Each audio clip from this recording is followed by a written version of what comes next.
And right now, it's a great honor to welcome to the program T.G. Sheppard himself and his wife, singer-songwriter Kelly Lane. Can you both hear me all right?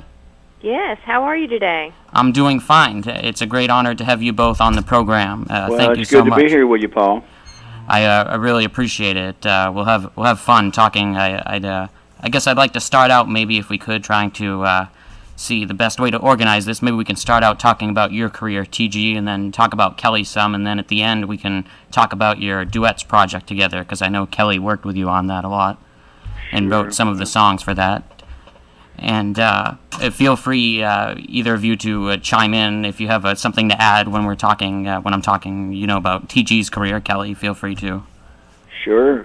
Chime in, because I know you were a fan before you met TG. That's an understatement. What, Kelly? Was you really a fan? I think I might have been, in a lot of ways.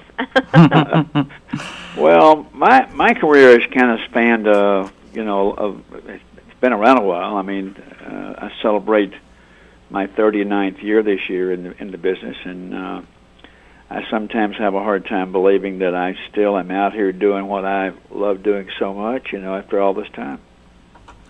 And so I guess maybe we'll start back at the beginning, if that's all right with you, TG.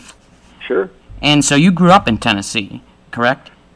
Indeed. Yeah, I'm a native Tennessean. I grew up in the western part of the state, down around Memphis and Humboldt and Jackson, Tennessee. And, of course, in that part of the world down there, we have a lot of famous people. I mean, Carl Perkins lived, I guess, maybe 20, 25 minutes from where I grew up. And then, of course, you get a little bit further down toward Memphis, and you got quite a heritage of music there, from Jerry Lee Lewis all the way up to Elvis, and it was quite a bit of talent in that part of the world. Now, if I did my research correctly, your uncle is actually the great Opry comedian, the late Rod Brassfield.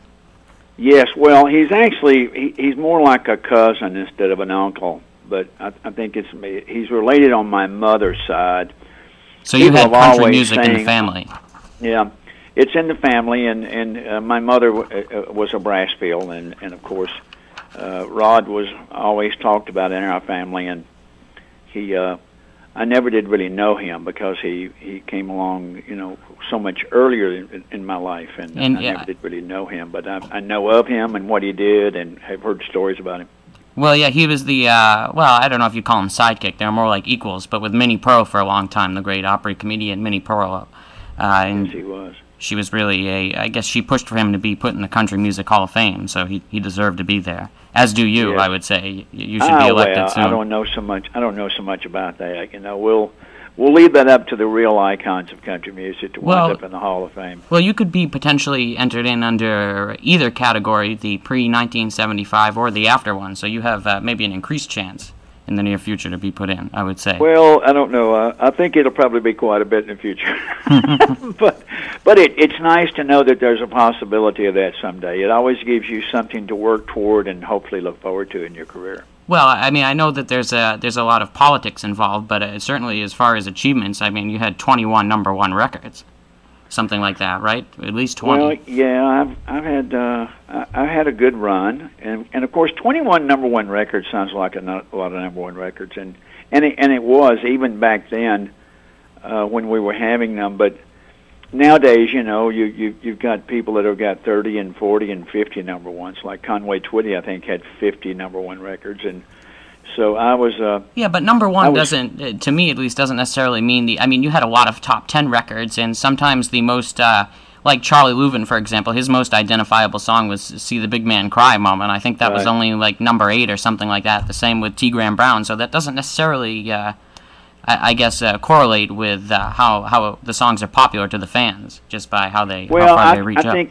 I think you're probably right about that. Because there have been a lot of records that were top 3s and top 5s of mine that I thought were really kind of memorable. So I think we've had somewhere around 25 or 30 top 10 records. On top of the #1, so quite a bit of music.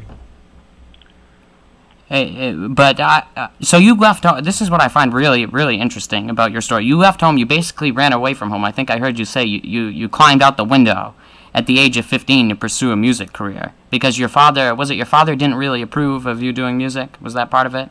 Well, he just didn't think that it was going to be something that I could make a living at. And of course, I guess any father wants what's best, what they think is best for their children. And my dad never was really supportive of me being in the music business. My mom was more supportive of it, but of course they divorced when I was very young, and so that part of that part of my encouragement of being in music went away, and so I left because I just didn't feel that I was going to be able to live my dream or fulfill my dream by living there. So yeah, I was a runaway at the age of 15, and you headed towards Memphis. Oh, I'm sorry. Yeah, I was just going to say you headed towards Memphis, Tennessee.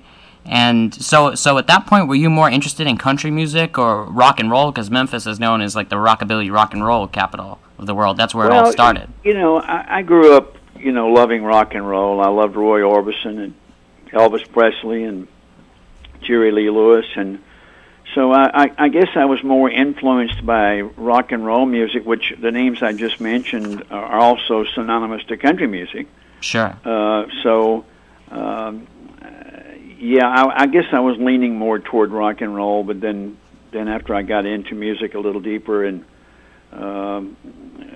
finally wound up meeting and becoming friends with a couple of entertainers that encouraged me to become a country singer. So well, I was going to ask you because you have this really neat story about how the first time you met Elvis was really just by chance. I think you were coming out of the a skating rink. They had shut it down, and then you see these a couple of Cadillacs drive up, and out pops Elvis. I'll let you take it over from there, TG. Would you mind telling us the rest of the story? I was under the impression, Paul, that they were closing the rink down, the skating rink. So I was kind of leaving. It was, shortly after midnight on a winter evening, and at that time, I would either walk or hitchhike wherever I went because I really was living, nowhere. I was just sleeping wherever I could. And as I walked out of the skating rink, a couple of Cadillacs pulled up, and Elvis gets out of one of those Cadillacs and walks over to me and asked me where I was going, and I said, well, I'm leaving. They're closing the rink down. He said, oh, no, they're not. And he asked me if I would come inside and skate and play a game called Kill. It was football on skates. And so I went inside for a few hours and skated with he and the rest of the part of the Memphis Mafia guys. And actually, after that, we went up to Graceland and had a bite to eat afterwards that night, and I thought maybe that would be the end of my meeting Elvis Presley. He would never remember me again, and I left my phone number with him, and lo and behold, the next day I get a phone call, and went to the movies the next night with Elvis and the guys, and so it was just really and truly the start of the most incredible friendship that I could have ever dreamed of having with somebody. So I just happened to be at the right place at the right time, I guess. Well, what I find is so fascinating about your life, TG, is I've heard you describe these moments in your life where you call them like Forrest Gump moments, where like history and different people have just happened to cross paths with you in very distinct and interesting ways, and we'll cover some more of that. But I heard that you asked Elvis how he managed to push himself to succeed, and he said basically just having a vision, and that was how he just knew what he wanted to do, and he kept trying, and it basically happened for him. So do you think that's good advice to follow? I think we all practice. Most people have heard about the book, The Secret. I think what you put out, you get back. I think it's the law of attraction, and when I asked Elvis that, he had told me that he used to ride around Memphis in the old Crown electric truck when he was an apprentice electrician, and he would dream of singing someday and walking out on a stage, and thousands of people would be there to see him. And he said, lo and behold, I thought about it so long and so hard and dreamed it so much that one day I walked out on stage and there they were. The people were there. And he said, I really think that you can achieve in life what you want if you just really concentrate on it and dream and think. And again, it's the law of attraction. What you put out, you get back. And